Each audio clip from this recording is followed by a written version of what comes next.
Ashish Sinha is the founder of Next Big What, India's largest platform for technology startups. In his earlier avatars, he was a business consultant and a product manager at various corporates such as Yahoo, Newscale, Katara, etc. He graduated from IIT Roorkee as a civil engineer and secured an MBA from IIM Bangalore. His interests include project management, consulting, and marketing. Let's welcome Mr. Ashish Sinha.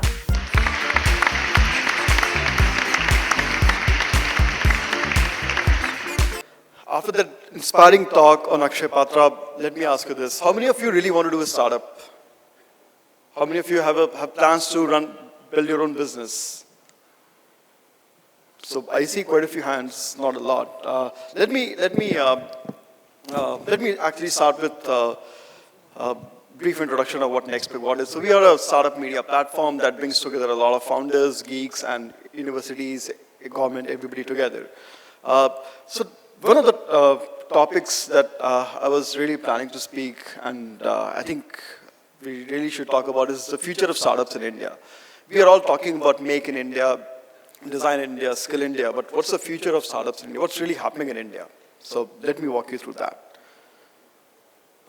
What lies ahead?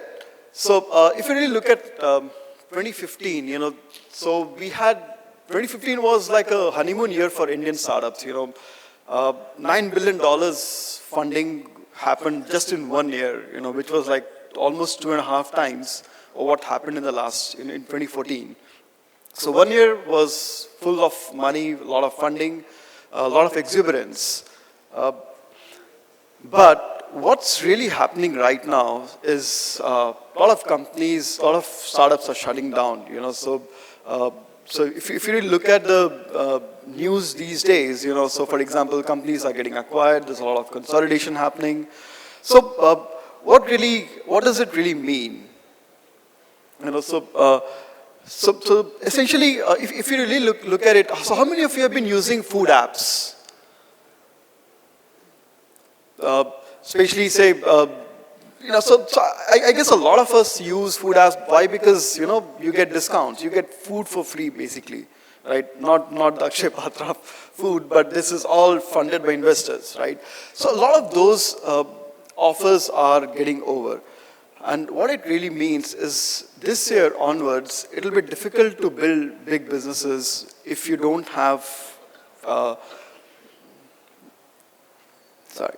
So if you really don't have more to the product. So for example, in the last 3 months, the amount of funding that has gone in Indian startups has actually come down by almost 30% as compared to last year. So what does it really mean to everybody around here? There's a need for more focus on IP-centric product, as Mr. Sam said, that we need people to do more creative stuff. We need India. So the only difference between India and US is not that not just the packaging part, but also the fact that they own a lot of intellectual property. One of the things that is not yet happening in India is the startup and academic interaction. There isn't a lot. For example, he talked about how Stanford University and University of California has been the core of all innovation. There aren't even 10 examples in India who are really responsible for great innovation that, tech innovations in India coming from from universities. Unless that happens, things will not improve, because there's a lot of intellect in our universities. I mean, I'm from one of the IITs, and I interact a lot with other colleges. There's amazing talent, not just in the professors, but in the students as well. But all it happens is that, even you do mechanical engineering, civil engineering, you actually end up with a software job. That's not really engineering, I mean, I don't want to start another debate, but that's not something which you actually started for, right? So you started with, right? So unless that interaction happens, we will still be doing, a lot of apps, a lot of software, but the core innovation will not happen, I mean, I'm actually involved with a lot of entrepreneurship cells across different colleges, right from my own alma mater, which is IIT Roorkee, to several other colleges. What I see is people talking about entrepreneurship as a business plan and not talking about T cells, what I call is technology cells. How many of you have actually hacked into a system? You know, I think we need more hackers in India who can actually hack and do creative stuff. When I say hacking, I don't mean in the negative sense that, you hack my bank account. But hacking as a way to create new things. I mean, every global product which is successful today was once a hack. For example, Facebook, if you really look at it, was just one simple product that, Mark Zuckerberg said that, let me build something where I can actually upload pictures of my, people can see each other's pictures. That's it. It was not supposed to be Facebook, but then he figured it out, right? Similarly, most of the Google is a classic example. Google was not supposed to be a corporate. Google was one algorithm which the two founders wrote and showed it to the Stanford professors, right? So that's what hacking is. That's what I'm trying to say is, that India needs more creators. We need more tech cells than entrepreneurship cells or people talking about business plan. What we really need is people talking about, creating stuff.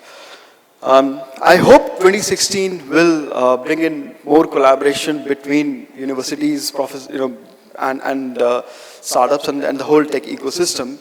But again, going back to what I'm seeing from startup ecosystem point of view, I think there are a lot of great ideas not really making it big, purely because of the lack of confidence that we have in ourselves. We tend to believe that, for example, what Sam said, that there are a lot of, we Indians tend to say no to a lot of great ideas. Our first question is, why will this, so my best corollary to that is we tend to bring traffic police before we construct the road. We say that, we don't need, why do we need this product? For example, when Flipkart was being launched, I remember I was talking to at least 4 to 5 investors, and they said it will not work. Why it will not work? Because India doesn't have credit cards. There were like hardly few, 10 to 20 lakhs credit cards, active credit cards way back in 2009. So how can you actually build an e-commerce company, right? That's what brings down a lot of innovation in India, because we tend to question why things will not work. We don't say why you can actually make it work. So that's a thought that I want to leave you all with. And yeah, I'm level for any any question, anything that you guys would like to ask, please. So yeah, thanks. So that's my talk.